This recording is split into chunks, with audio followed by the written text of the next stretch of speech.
Ravi Prakash Siliconandhra hospital Kuchipudi super speciality వైద్య సేవలు పూర్తిగా ఉచితం. కొత్తగా ఎన్నుకోబడిన శాసనసభ్యులు అదేవిధంగా జిల్లా అధికారులతో సమావేశం నిర్వహించబడింది. జిల్లా పరిస్థితుల గురించి, జిల్లాలో ఉన్న సమస్యల గురించి చర్చించడమే కాకుండా వారితో పరిచయం కోసం ఈరోజు సమావేశం ఏర్పాటు చేయడం జరిగింది. మరి ఈ సమావేశానికి గౌరవ శాసనసభ్యులు, ఏలూరు జిల్లా గౌరవ శాసనసభ్యులందరూ, అదేవిధంగా గోపాలపురం ఎమ్మెల్యే వెంకటరాజు గారు, కామినేని శ్రీనివాస్ గారు, బడేటి రాధాకృష్ణ గారు, రోషన్ కుమార్ గారు, మన ప్రభాకర్ గారు, ధర్మరాజు గారు అందరూ కూడా, వారితో పాటు జిల్లా కలెక్టర్ గారు, జాయింట్ కలెక్టర్ గారు, పీడీ గారు, ఇంకా జిల్లా హెడ్స్ అందరూ కూడా అటెండ్ అవ్వడం జరిగింది. మరి సమావేశం చాలా ఫ్రూట్ఫుల్గా, ఇన్ఫర్మేటివ్గా, భవిష్యత్తుకి ఒక మార్గదర్శకంగా శాసనసభ్యుల అభిప్రాయాలు ఏమిటి, శాసనసభ్యులు వారి నియోజకవర్గాల ప్రజల అభిప్రాయం ఏమిటి, వాటన్నింటినీ కూడా చాలా కూలంకుషంగా చర్చించడం జరిగింది. మరి ఎన్నో ఆశలతో కనీవిని ఎరగని ఘన విజయాన్ని ప్రజలు మా ప్రభుత్వానికి ఇచ్చిన విషయం మనకు తెలిసిందే. ఆ విజయాన్ని మేమందరం కూడా ఏదో విజయంగా కాకుండా అదొక బాధ్యతగా భావించి ప్రజల ఆశల్ని, ఆకాంక్షల్ని నెరవేరుస్తానికి చిత్తశుద్ధితో కృషి చేయాలనే ఉద్దేశంతో శాసనసభ్యులు కానివ్వండి, జిల్లా అధికారులు కానివ్వండి ఉన్నామని చెప్పేసి మనం చేస్తాను. అందరికీ తెలిసిందే, ఏ ప్రభుత్వం అయినా సరే వారి ఆలోచనల్ని, పథకాలని ప్రజల్లోకి ఎఫెక్టివ్గా తీసుకెళ్ళి వారి ఆలోచన ఫలాలని ప్రజలకు అందించాలంటే మరి అధికారులందరూ కూడా సమన్వయంతో, ప్రజాప్రతినిధులతో సమన్వయంతో పనిచేసి ఎఫెక్టివ్గా చేయాల్సిన అవసరం ఉంది.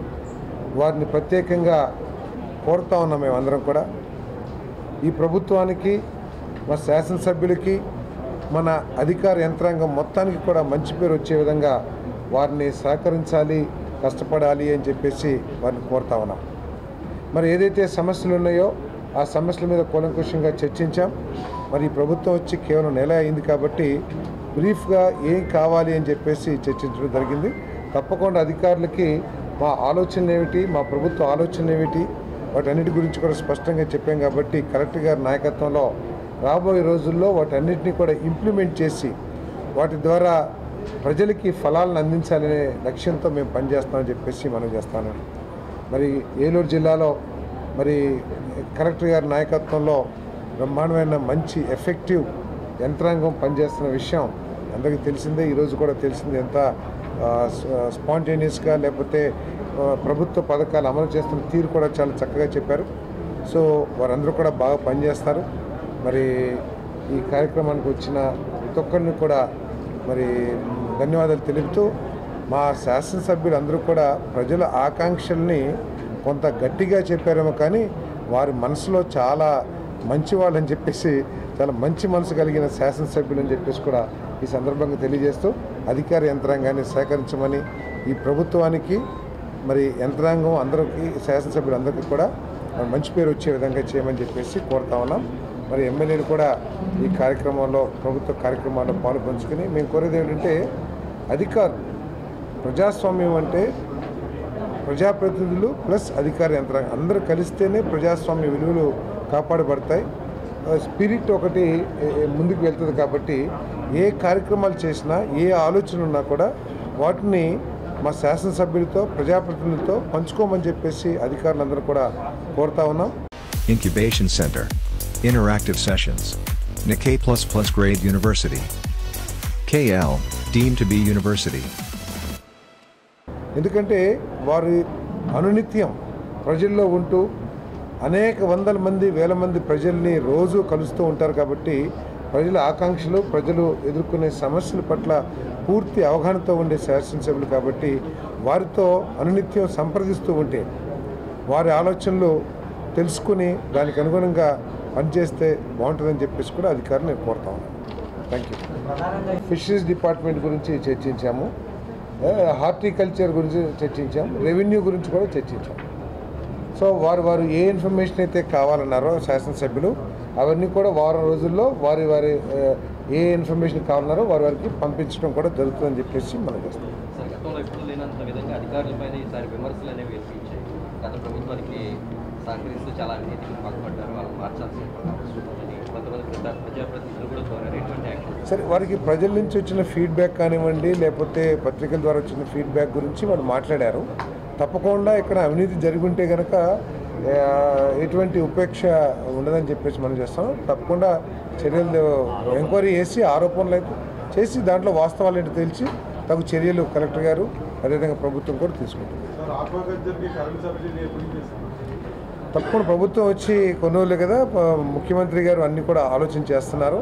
ఎందుకంటే గత ప్రభుత్వ చర్యల మూలంగా కానివ్వండి, అనాలోచిత కార్యక్రమాల మూలంగా కానివ్వండి, లేకపోతే ఒక విజన్ లేని పరిపాలన మూలంగా కానివ్వండి, ఈ రాష్ట్రం అన్ని రంగాల్లో కూడా ప్రత్యేకంగా పవర్ సెక్టర్ అయితే 1,00,000 కోట్ల దాకా కూడా ఈ రాష్ట్రానికి నష్టం వచ్చిందని చెప్పేసి మన ముఖ్యమంత్రి గారు వైట్ పేపర్లో కూడా శ్వేతపత్రంలో తెలియపరచడం జరిగింది.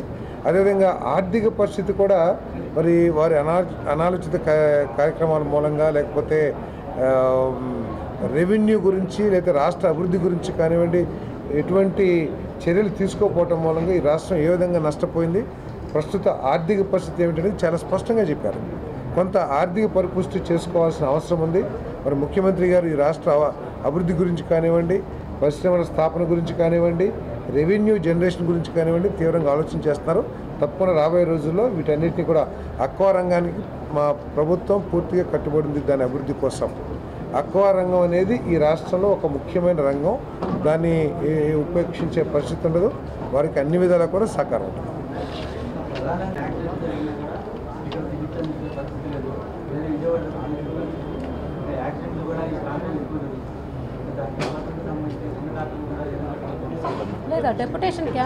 తప్పకుండా లేదు, మన ఎమ్మెల్యే గారు మంత్రి గారి దృష్టికి కూడా తీసుకువెళ్ళారు. మన ఆరోగ్య శాఖ మంత్రి గారి దృష్టికి ఏదైనా డాక్టర్స్ కానీ స్టాఫ్ కానీ తక్కువ ఉంటే వారిని అపాయింట్ చేయడానికి తప్పకుండా మేమందరం కూడా కలిసి మంత్రి గారి మీద రిక్వెస్ట్ చేసి చర్యలు తీసుకుంటాం. సార్, చేయాల్సిన పనుల కంటే ఎక్కువ విమర్శలు అనేవి అంటే చేసిన ఇప్పటివరకు జరిగినటువంటి పనుల పైన నష్టం ఎక్కువ జరిగే విధంగా ఉందండి. తమిళనాడు రిటర్నింగ్ వాళ్ళ గురించి కానీ, కొన్ని ఇళ్ల స్థలాల సేకరణ గురించి కానీ, మొక్కలు పెంచేటటువంటి కార్యక్రమాలు ఇలాంటివి లేకుండా అంటే ఏ రకంగా అంటే చెప్తున్నాం కదా, అనాలోచిత పరిపాలన మూలంగా రాష్ట్రంలో అభివృద్ధి జరగలేదనేది ప్రజలే చెప్పారు, మేము చెప్పలా. ప్రజలు భావించారు కాబట్టి మాకు అంతటి ఘన విజయాన్ని అందించారు. ఏదైతే శాసనసభ్యులు ఈరోజు వ్యక్తపరిచారో ఆ అభిప్రాయాలన్నీ కూడా ప్రజల్లో ఉన్న అభిప్రాయాలే, ప్రజలు వ్యక్తపరిచిన అభిప్రాయాలే. సో కాబట్టి ఏదో బెడ్ విడ్త్ ఇవన్నీ ఏదైతే చెప్పారో దాన్ని టెక్నికల్గా ల్యాబ్సెస్ ఉంటే తప్పకుండా చర్యలు తీసుకుంటాము. సో కొన్ని పనులు బాగా జరగలేదనేది అందరికీ తెలిసిన విషయమే. తప్పకుండా రాబోయే రోజుల్లో ప్రజలు మెచ్చుకునే విధంగా పరిపాలన చేస్తామని చెప్పి మరిన్ని వీడియోస్ కోసం ఛానల్ ని సబ్స్క్రైబ్ చేయండి. లేటెస్ట్ అప్డేట్స్ కోసం వాట్సాప్ ఛానల్ ని ఫాలో చేయండి. అండ్ లింక్ డిస్క్రిప్షన్ లో ఉంది.